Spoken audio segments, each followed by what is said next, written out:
काहे कोई नी बड़ाई यही जका रखल बा। काहे कोई नी बड़ाई यही जका रखल बा।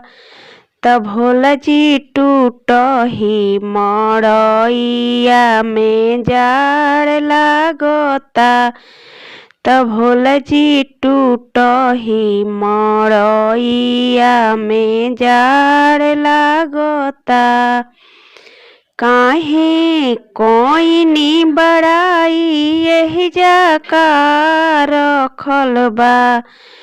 तब भोला टूटही मड़इया में जाड़ लागता। हे भोला टूटही मड़इया में जाड़ लागता। जाड़ लागता हो बड़ी जाड़ लागता। भोला जी टूटही मड़इया में जाड़ लागता। नइखे अलम घर में ओढ़ाना बिछावाना। पर्वत पहाड़ पर मिले ना जलावाना। पर्वत पहाड़ पर मिले ना जलावाना। एही पर्वत पर कतहु नायार लागता। भोला जी टूटही मड़इया में जाड़ लागता। भोला जी टूटही मड़इया में जाड़ लागता। सभका के देनी रौरा महलया टारी। महलया टारी हो महलया टारी। मड़ई में काट ताड़ी दिन राउर नारी।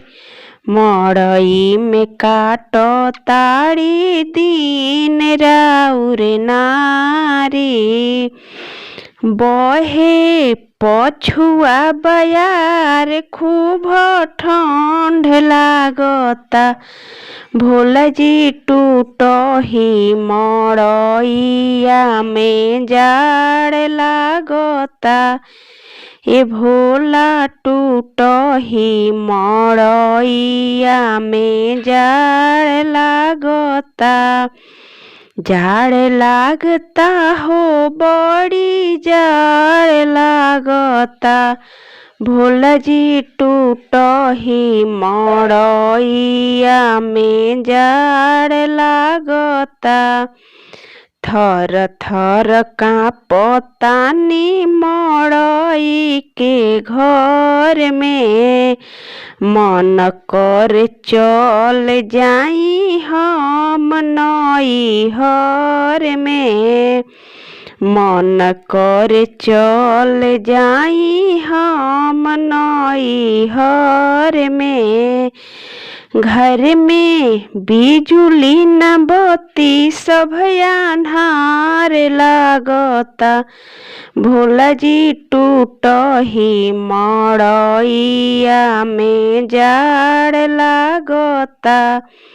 जाड़ लागता हो बड़ी जाड़ लागता। कि भोला टूटही मड़इया में जाड़ लागता। अगर मेरा गीत पसंद आए तो लाइक सब्सक्राइब शेयर और कमेंट ज़रूर कीजिएगा।